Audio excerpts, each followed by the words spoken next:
जय जगन्नाथ, जय भारत, जय उत्कल, जय हनुमान। पणा संक्रांति ओडिशार नववर्ष बोली कहा जाए। आमे माने जो नववर्ष पालन करूँ सी हूँ इंग्रेजी नववर्ष। हिंदूर नववर्ष हूँ अप्रैल मासरे। एक कथा अनेक जानती नहीं, बोधे बहुत लोग जानते नहीं। अप्रैल प्रतिपदा द्वितीया ओडिशार यही नववर्ष केवल ओडिशा को नुहे पृथ्वी रे जेते ओडिया माने अछंती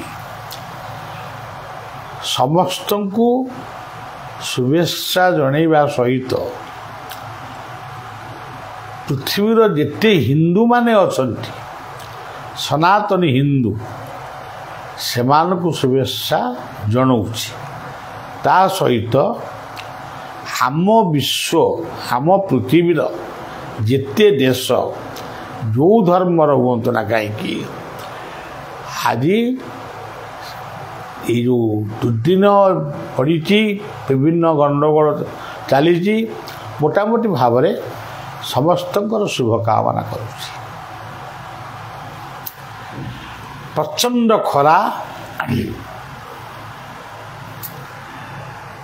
तुलसी हूँ गोटे औषध वृक्ष। तुलसी गछ मूल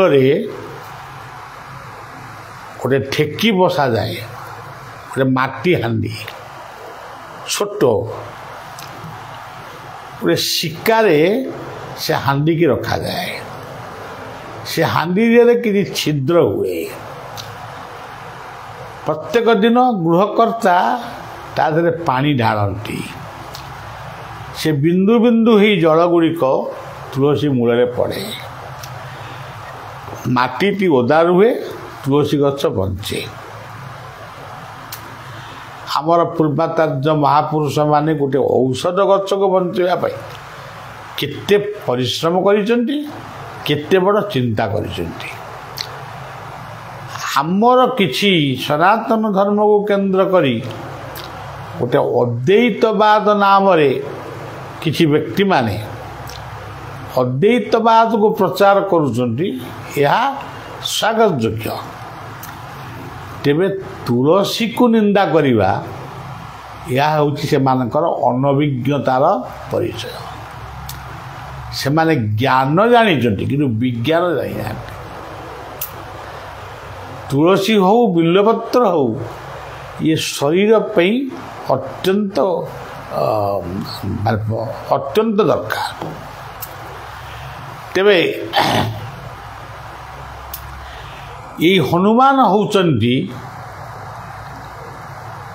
अंजनांकर पुत्र केशरींक नंदन।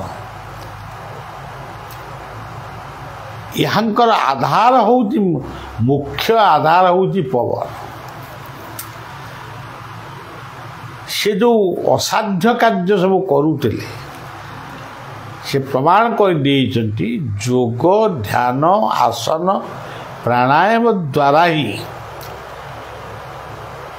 आमे असंभव को संभव रे परिणत करिबा। तेणु कहा जाए पवन नंदन हनुमान। समग्र विश्व तो पवन नंदन। विश्व जदि पवन न रहिबो गोटे कई बंचे कि हनुमान एकुटिया कहीं से नाटा नेबे। हनुमान होचने केशरी नंदन। पवन को देवता भली तार सदुपयोग करिसेंती, प्राणायाम करिसेंती। एबे भी आपण माने प्राणायाम करंतु देह सुस्थ रहिबो। एई पणा संक्रांति रे पणा निश्चय पीबे। ଦେହ ଭଲ ରହିବ। ଏଇ ପଣା ସଂକ୍ରାନ୍ତିରେ ଆପଣ ହନୁମାନଙ୍କୁ ଗୋଟେ ମର୍କଟ ଆକୃତି ବୋଲି ଭାବିବେନି। ସେ ହେଉଛନ୍ତି ଶିବଙ୍କର ଅବତାର। ହନୁମାନଙ୍କର ମୂର୍ତ୍ତିର ଆବଶ୍ୟକ ଜମା ନାହିଁ। ସେ ଗୋଟାଏ ଦୁଇଟା କି ତିନିଟା ହେଲେ ଚଳିବ, କିନ୍ତୁ ଆପଣମାନେ ଭାବପ୍ରବଣ ହୋଇ ଯେତେ ହନୁମାନ କରୁଛନ୍ତି, ମୁଖ୍ୟ କଥା ହନୁମାନ ଚାଳିଶା ପଢ଼ନ୍ତୁ, ରାମ ସହସ୍ର ନାମ ପଢ଼ନ୍ତୁ। ରାମଙ୍କର ସହସ୍ର ନାମ ପଢ଼ିଲେ ହନୁମାନ ଖୁସି ହେବେ। ରାମଙ୍କ ସହସ୍ର ନାମ ପଢ଼ିଲା ବେଳେ ବିଶ୍ୱ ଦେଶ ରାଜ୍ୟର ଶାନ୍ତି କାମନା କରିବେ, ପରିବାରର ଶାନ୍ତି କାମନା କରିବେ। ବଳିଆ ଆଜି